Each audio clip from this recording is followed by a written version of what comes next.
Egg traders, కల్బా traders, మరి ముఖ్యంగా seed corporation chairman గారు కూడా ఈ కార్యక్రమానికి రావడం జరిగింది. అయితే ఇప్పటి వరకు ఆల్ ఇండియాలో ఎగ్ రేట్ అనేది ఈ సంవత్సరం ఇప్పుడు తీసుకున్నటువంటి హైయెస్ట్ రేటు మనం ఎప్పుడు తీసుకోలేకపోయాం. కానీ పేపర్ మీద ఎన్నో రోజులు ఎన్నో రకాలుగా రేట్ రావటం వేరు. కానీ ప్రాక్టికల్గా మనం గుడ్లు అమ్మిన రేటు ప్రస్తుతం ఈ సంవత్సరంలోనే ఈ 2 నెలలు 3 నెలల్లోనే ఎక్కువ పేపర్ రేటుకి అమ్మటం జరిగింది. మరి దీనికి ముఖ్యంగా ఇప్పుడు ఉన్నటువంటి మా జోనల్ చైర్మన్ చంద్రశేఖర్ రెడ్డి గారిని ఈ సందర్భంగా అభినందించాలని చెప్పేసి ఈ కార్యక్రమం ఏర్పాటు చేయడం జరిగింది. పేపర్ రేటుకు మనం ప్రాక్టికల్గా అమ్మిన రేటుకు ఎన్నో సందర్భాల్లో 40-50 రూపాయలు కూడా డిఫరెన్స్ తోటి అమ్మిన సందర్భం ఉంది. కానీ ఈ ప్రజెంట్ సిచ్యువేషన్లో అలా జరగలేదు. దీనికి ఎన్నో కారణాలు కూడా ఉండుంటాయి. ఆల్ ఇండియాలో ఎన్నో డిసీజెస్ తోటి గుడ్లు తగ్గడం కూడా జరిగింది.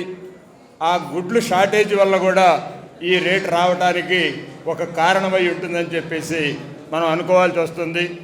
దాంతోపాటు అన్ని జోన్లను కూడా సమన్వయం చేసుకుంటూ ఆల్ ఇండియాలో ఉన్నటువంటి అన్ని జోన్లు కూడా సమన్వయం చేసుకుంటూ ప్రతిరోజు ఎంతో కొంత ఎక్కువ టయాన్ని దానికోసమే కాన్సన్ట్రేట్ చేసి ఈ చంద్రశేఖర్ రెడ్డి గారు ఈ రేటు తీసుకురావడంలో ఆయన ముఖ్యంగా చాలా కృషి చేశాడు. దానికి మాత్రం తప్పనిసరిగా అందరం కూడా అభినందించాల్సిన విషయం.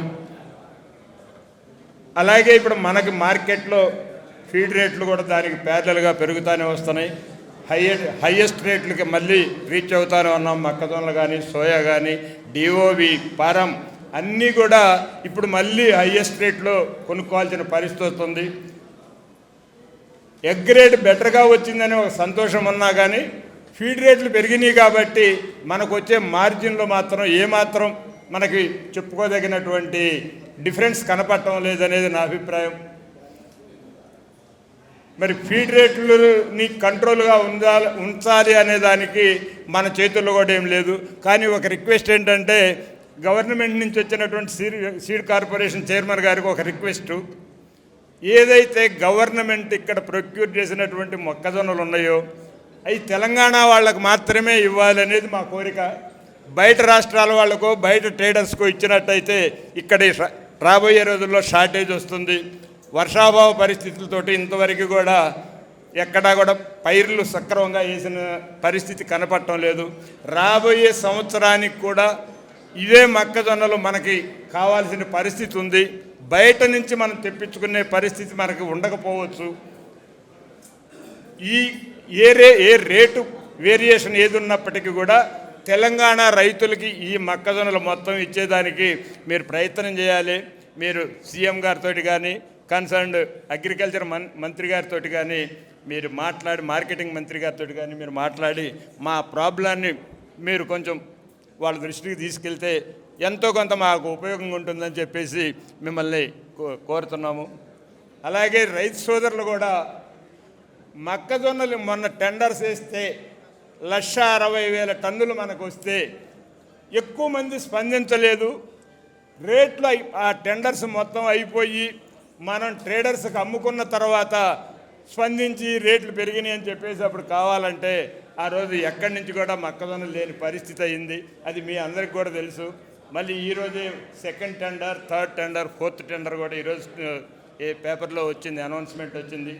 మరి ఈ టెండర్స్లోనన్నా మనం పార్టిసిపేట్ చేసి మనకి కావాల్సినటువంటి రిక్వైర్మెంట్స్ని మనం రీజనబుల్ రేట్ తోటి తీసుకుంటే ఎంతో కొంత మనకు ఉపయోగకరంగా ఉంటుందని చెప్పేసి మరి ఆలోచన. దీనికి మా ప్రెసిడెంట్ గారు కానీ, సెక్రటరీ కానీ, మా టీం అంతా కూడా మేము తప్పనిసరిగా దీనికోసం ప్రయత్నం చేస్తామని చెప్పి తెలియజేస్తూ, మరి ఈ సందర్భం మనకి శేఖర్ రెడ్డి గారికి ఫెలిసిటేషన్ చేయాలనుకునే కార్యక్రమంలో మనకున్న ప్రాబ్లమ్స్ను కూడా మనం చెప్పుకోవాల్సిన పరిస్థితి అయింది.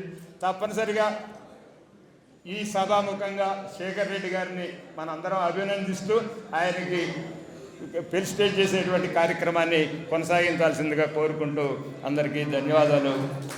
Thank you.